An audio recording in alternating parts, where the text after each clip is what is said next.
the Wrinkle Society of Hope. If this is your first time, welcome. And those that are returning, thank you so much. Today, you are going to experience a woman who is courageous with a K share her motivational, encouraging story with you. Now, if you would like to know more information about Wrinkle Society of Hope, go to wrinklesocietyofhope.org. And don't forget, hit subscribe and share our YouTube channel. Hit that notification button so you can hear about the new stories that come every week. Thank you so much, and I can't wait to hear from you all soon.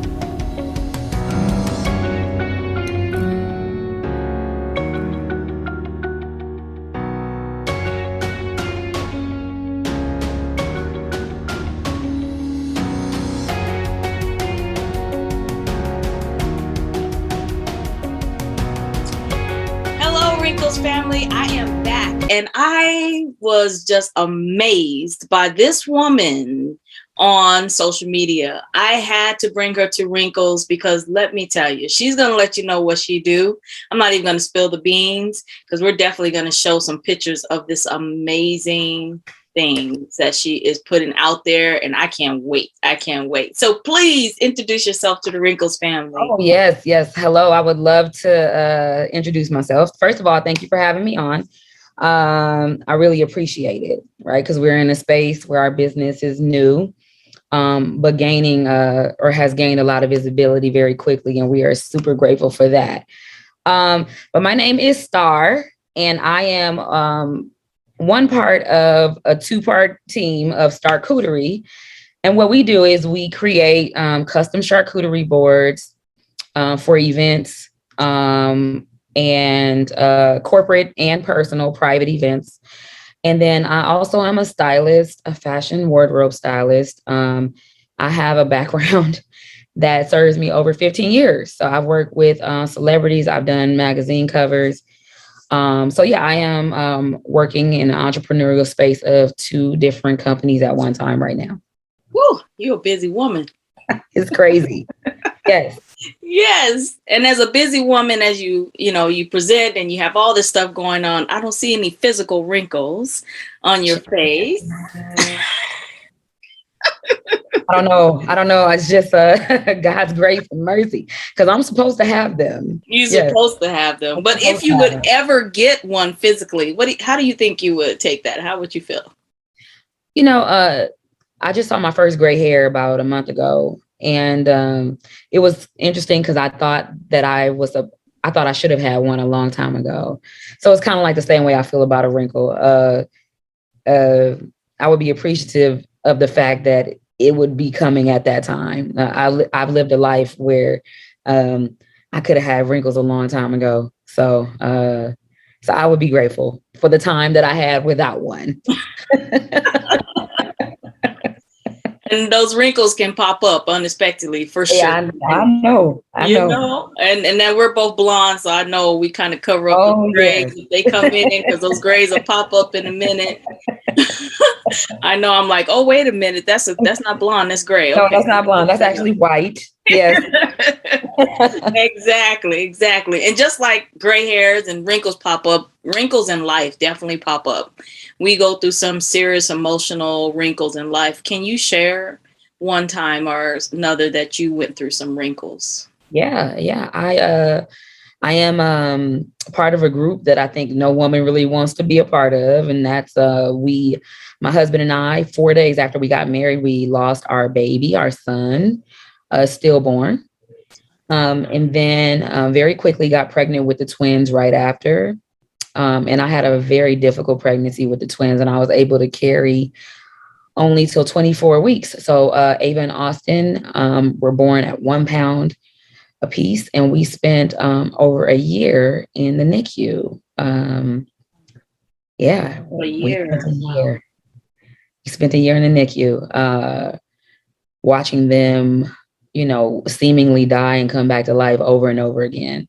So I think it changed me for sure. But I got a chance afterwards, and, they're now 6 years old, and both of them are diagnosed with autism, but we are okay with that, right? When you had a start like that. So, but what it taught me when I look back in retrospect was how strong I really am. And so it kind of changed my mindset, because I feel like if I could endure a year like that and still have my mind, because it was, it was times where it would feel like it was slipping away from me.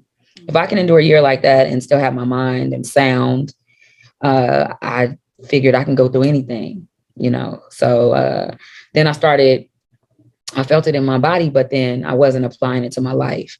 And then I got just a tribe of women around me, God bless me, who showed me how to take that hurt and pain and, trial and failure, and then flip it and turn it into something, for my good. So that when you do start, your entrepreneurial journey, there's a lot of ups and downs, a lot of disappointments, a lot of unstable things that you don't know, people say about you, mistakes that you make, and be able to use like the things that you've learned to like work through those same situations to like push yourself further. So I think for me, it was community.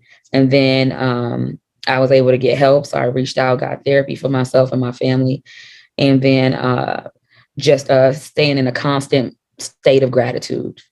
Nice. That's something that's powerful. And, I worked at Banner, Good Samaritan, or university, but at this time now, but I worked in women infant services. Mm-hmm. And so I've seen parents go through the NICU experience. Can you speak a little to how you and your husband persevered through that time of, that's a long time. I mean, I've seen people in the NICU for 6 months, 3 months. I've seen a few for a year, and I know that's hard on a marriage. It's hard on you as yourself. How did you and your husband together get through that? We were fortunate. When I look back on it now, God was in the mix from the beginning, because there's like certain things that happen that I knew are not customary. I know weren't customary of a hospital system or a doctor or a nurse. I'll give you an example. The same doctor who I lost my first baby with kept her practice open with one client so that she can deliver my twins, because it meant something to her. And we went on bed rest at 14 weeks. So I was in the hospital for 10 weeks, even prior to having the twins. And I think we had a nurse or a doctor come in to speak with us about the journey ahead. And one of the things that she told us before we even delivered the twins was, marriages don't survive this. And I like you guys. I like how you guys are together. Marriages don't survive this. And if I were you, I would start putting things in place now to be able to help you later. And so my husband and I, we sat there and we started planning, certain scenarios, how they played out, how we would, react to them and all of that. While I was on bed rest, my husband stayed with me every day. He never went home.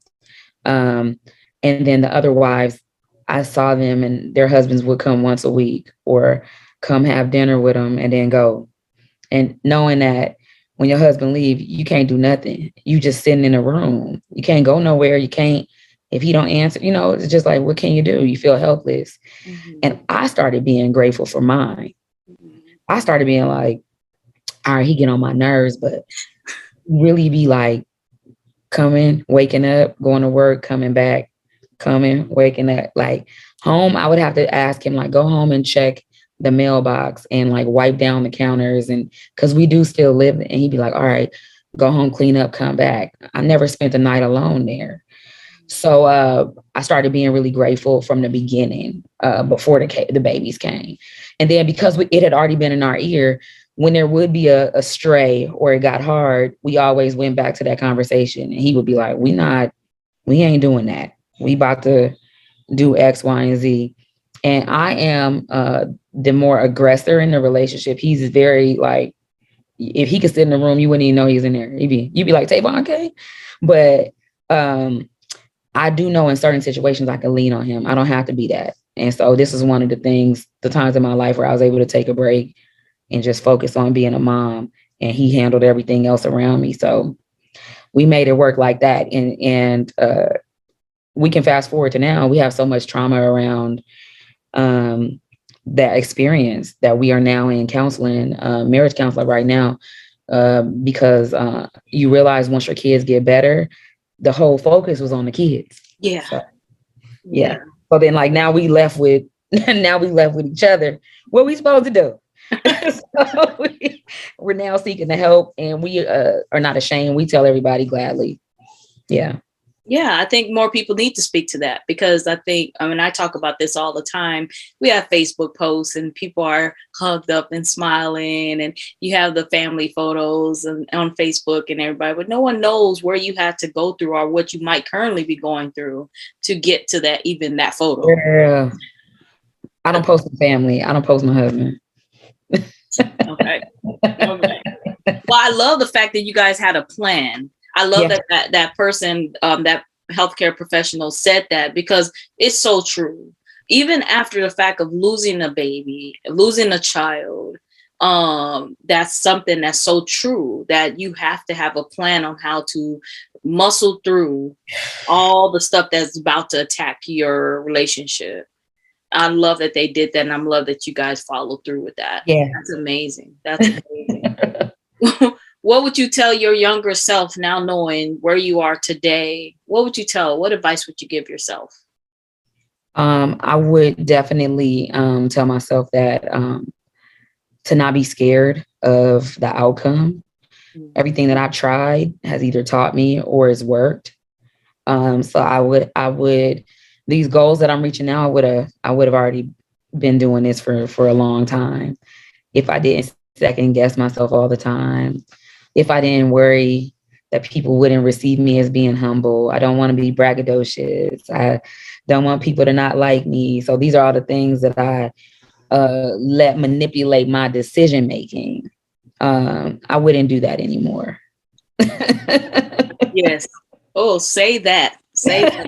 How many of us are like that? Like, it's scary stepping out there and saying, hey, here I am. Community. Yes. That's the community, the group of people that you decide to surround yourself with. I'm 39 in full transparency. And I think probably over the last 2 years, I've been able to surround myself with women. God has placed women strategically for different reasons, and it's made a big difference in my life. I really didn't believe, I didn't buy into the notion that you are your circle. I didn't believe that. I thought I'm an individual. I am myself, but it is very true. If I can give any words of advice to anybody, no matter if you're young or old, take a look at the 5 people. When people say that, it is a real thing. If I can never say anything else, it is real. Take a look at the 5 people around you. So real. Yeah, it's crazy. So okay.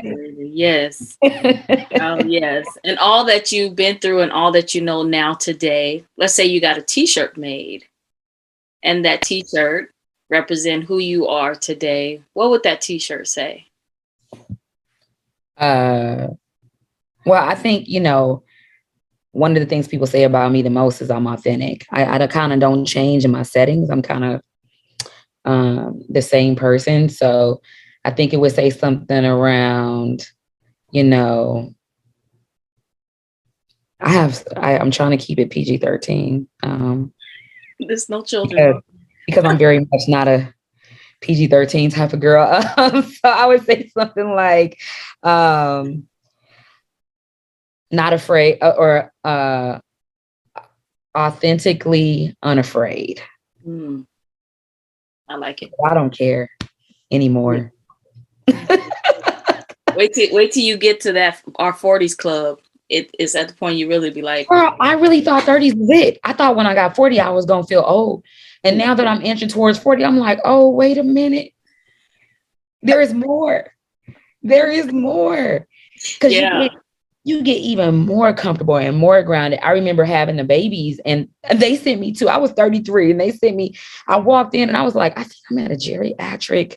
Hello, doctor, I feel like I'm at the geriatric office. Something, is this for, and she was like, you are a advanced maternal age.